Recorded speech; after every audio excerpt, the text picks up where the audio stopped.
대선 전국이 대장동 사건으로 대장동 구분 찾아라로 난리가 났는데 화천대유를 100% 소유한 사람은 김만배입니다. 천화동인 1호 지분 절반, 대장동 구분은 유동규다. 당시의 언론이 검증하는 보도는 당연히 안 했고 언론의 검증 없는 대장동 보도가 결정타였다고 저는 생각을 하는데요. 결과적으로 검찰의 그런 정치적인 행동은 대선에 개입한 게 된 거고 선거의 결과가 뒤바뀌는 결과를 낳았다. 코미디 같은 게 이게 지금 별거 아닌 일 같지만 제가 이제 계속해서 얘기하는 검찰과 언론의 합작품이 된 거죠.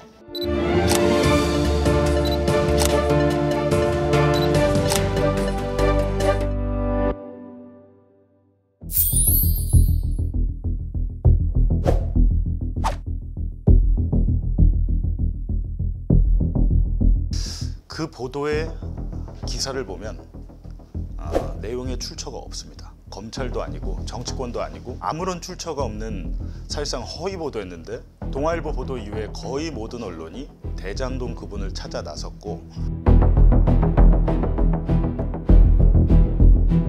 인정받은 능력 있는 행정가 출신의 이재명 대선 후보가 부패 사범으로 둔갑되는 그런 일이 발생했고 결국에는 저는 개인적으로 아주 근소한 차이로 0.7% 차이로 윤석열에게 이재명 후보가 진 것은 대장동 보도, 언론의 검증 없는 대장동 보도가 결정타였다고 저는 생각을 하는데요. 이번 여론조사에서는 내년 대선에서 대장동 개발 사업 논란이 검찰 고발 사주 의혹보다 더 큰 영향을 미칠 것 같다고 답한 비율이 더 높았습니다. 두 번째 TV 토론을 하고 있습니다. 여기서 나온 돈 8,500억이 도대체 어디로 흘러갔는지 검찰이든 뭐 조사도 안 하고 특검도 안 되지 않습니까? 지금 누구 주머니에 있고 어디에 숨겨져 있고 반드시 진상규명이 확실히 돼야 된다고 생각합니다. 대장동 얘기 또 하시는데요. 저는 공익 환수를 설계했고 국민의힘은 배임을 설계한 겁니다. 그쪽이 부정부패를 설계한 거죠. 제가 답변해야 됩니까? 윤 후보님이 답변해야 됩니까? 당시의 언론이 검증하는 보도는 당연히 안 했고 검증할 수도 없는 게 대체로 보면 우리 언론의 습관은 압수수색 영장이나 구속영장의 내용을 가지고 쓰면 그걸 단독 보도라고 하고 특종 보도라고 하고 또 기자협회는 그걸 가지고 잘했다고 상을 줍니다. 근데 사실은 그렇게 해서 재판을 받고 1심, 만약에 2심에서 뒤집혀서 무죄가 나오면 그거에 대해서는 거의 보도를 해주지 않죠. 당시에 정진상 실장이 구속이 됐죠, 실제로. 자, 봐라. 구속이 되지 않냐. 범죄가 소명됐다는 식으로 이제 언론 이 기사가 나와요. 제가 이제 계속해서 얘기하는 검찰과 언론의 합작품이 된 거죠. 윤석열의 그 검찰의 2차 수사에 대한 것은 아직 재판이 진행 중이에요. 네, 1차 수사팀 합의에서 공소제기를 했었습니다.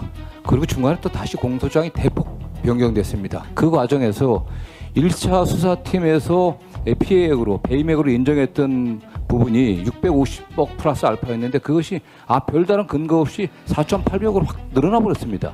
지금 7,800억 계속 얘기를 하는데 거기에 대한 증거는 아무 데도 없습니다. 저는 검찰이 1차 수사팀의 수사 결과를 완전히 버리고 2차 수사팀이 정치적인 의도로 공소 내용을 확 왜곡했다고 저는 생각하고 있습니다.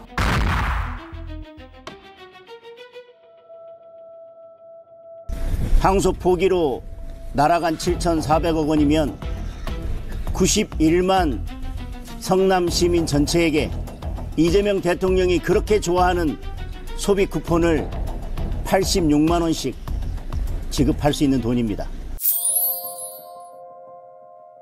가장 중요한 것은 선고의 내용이죠. 이 유동규를 포함한 대장동 업자들에게 판사가 어떤 혐의를 어떻게 적용해서 징역 몇 년을 때리고 추징금 얼마, 벌금 얼마를 때리는 이게 중요하거든요. 428억 원을 김만배한테 추징을 내렸습니다. 그 내용은 중요하죠. 왜? 정영학 회계사가 김만배를 만나서 논의를 합니다. 2021년 2월 22일에. 야, 유동규가 돈 달라고 이렇게 난리치는데 도대체 그렇다면 천화동인 1호 지분 절반이 얼마야? 되게 재밌는 것은 김만배가 돈을 너무 많이 버니까 자기가 얼마 버는지 몰라요. 정영학이 다 알고 있습니다. 실제로 만나서 대화하는 녹음 파일이 있어요. 그게 정영학 녹취록에 나옵니다. 428억 원이 도출되는 과정이.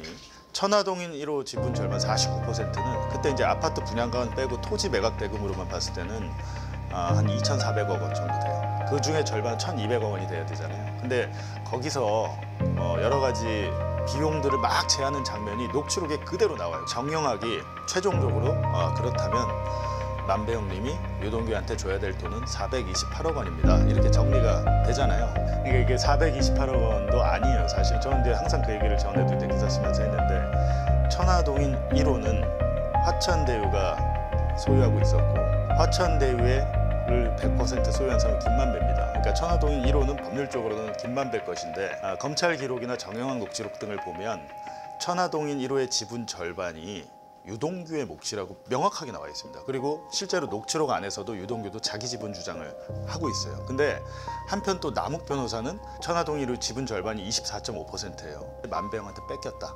그러니까 김만배가 나한테 줘야 된다라고 얘기를 하고 있습니다. 그렇다 보니까 이거는 김만배가 수익을 거의 다 50% 절반 이상 독식을 한 상태에서 남욱의 몫을 뺏어서 유동규와 뇌물 약속을 했다라고 볼 수 있는 게 수사 기록 곳곳에 그리고 녹취록 곳곳에 나와 있어요. 명확하게 그냥 유동규 몫이라고 돼 있고 24.5% 박혀 있습니다. 이번 1심 선고는 김만배한테 428억 원을 업무상 배임 금액으로 추징을 했다는 거는 천화동인 1호 지분 절반 대장동 구분은 유동규다라고 판사가 판시를 한 겁니다. 정확하게. 코미디 같은 게 이게 지금 별거 아닌 일 같지만 대장동 구분 그 구분 논란 때문에 대선 결과가 뒤집힌 상황이었음에도 불구하고 여러 증거와 진술을 종합해서 판사가 이렇게 판결을 했는데 거기에 대한 의미가 너무 축소되고 있더라. 대선 전국이 대장동 사건으로 대장동 구분 찾아라로 난리가 났는데 당시에 중앙지검장이 국회 국정감사에 나와서도 정확하게 답변을 하지 않았죠. 이정수 서울중앙지검장이 대장동 개발 의혹 수사와 관련해 이재명 경기도지사 연루 의혹을 제기하는 야당 의원의 질의에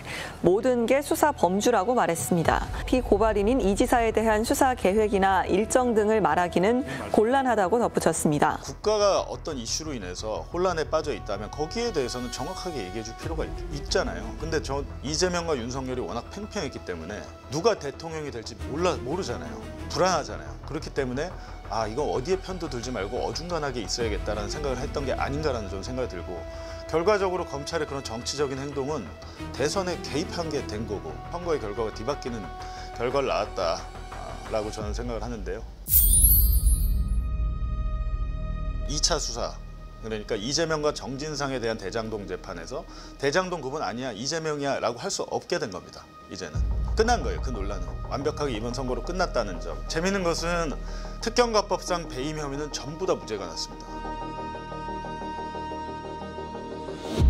이게 굉장히 의미가 있는 게 지금 이재명 대통령이 대장동 재판을 받고 있는 게 특경가법상 배임 혐의예요. 4,895억 원. 그리고 이 업자들은 7,886억 원의 부당 이득을 올렸다. 이재명 대장동 재판의 핵심 공소 사실인데 거기에 대해서도 이번 1심 선고는 사실상 배척한 겁니다. 왜? 특경가법이란 거는 배임 금액이 50억 원이 넘어가면 이걸 중범죄로 보고 가중처벌을 하겠다는 거거든요. 근데 남욱은 징역 4년 받고 정영학은 징역 5년 받았습니다. 검찰이 애초에 이 사람들을 처벌해 주세요 구형을 할 때는 남욱에 대해서는 추징금 1,011억 원을 구형을 했어요. 정영학도 600억 원대 구형을 했습니다. 그 얘기는 뭡니까? 이재명의 배임 금액과 이걸 맞춘 거예요. 이재명이 손해를 끼쳤으면 이 사람들이 부당이득을 올렸잖아요. 그럼 이 사람들이 부당이득을 올린 돈을 추징금으로 환수를 해야 돼요. 근데 이번 재판에서 그걸 인정을 안 했죠.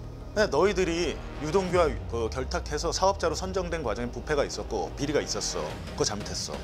근데 다만 너희들이 배임으로 얻었다는 돈, 검찰이 환수해달라는 돈 그건 인정하지 않아. 무죄가 나온 거거든요. 그럼 똑같은 원리로 봤을 때 이재명에 대한 특경가법 배임도 무죄가 되는 거예요. 남욱과 정영학은 징역 4년을 받고 끝났어요. 만약에 저한테 1,000억 줄 테니까 너 징역 4년만 살다 와. 아마 대한민국 국민 대부분이 1,000억 준다고 하면 다 살죠. 김만배 입장에서 428억 원 추징금? 아무것도 아니거든요, 사실은. 지금 대부분 다 추징 보전이 돼서 처분을 못하게 몰수 처분을 해놨는데 대장동 사건에 대한 항소포기 뒤 이른바 대장동 일당들이 자신의 재산을 되찾으려는 움직임에 속도를 내고 있습니다. 남욱 변호사의 청담동 건물에 대해서는 추징 보전을 풀어달라고 소송을 낸 바가 있는데 오는 27일 첫 변론 기일이 열릴 예정입니다. 이번 1심 선고로 인해서 이재명 정진상 재판에서도 특경가법 배임은 무죄가 나올 확률이 제가 볼 때 99%가 됐다는 거예요. 안 맞잖아요. 근데 이런 부분에 대해서 이번 1심 판결이 의미가 있다라는 거죠. 지금 김용 전 부원장 같은 경우는 남욱이 유동규한테 준 돈을 유동규가 김용에게 배달을 했고 2021년 대선 자금으로 썼다는 게 검찰 공소 사실이고 2심까지 징역 5년이 지금 확정이 됐고 지금 3심 대법원에 계류 중인데 유동규가 그냥 그 뇌물을 혼자 독식한 게 되면 돈이 갔다는 게 입증이 안 되잖아요. 그렇기 때문에 지금 김용의 3심도 뒤집히게 생겼다. 김용 입장에서 굉장히 유리한 1심 선고였다고 저는 생각을 하고 정진상 실장도 마찬가지예요. 지금 본인이 뇌물 혐의에 대해서 벗어날 가능성이 굉장히 커졌다는 겁니다.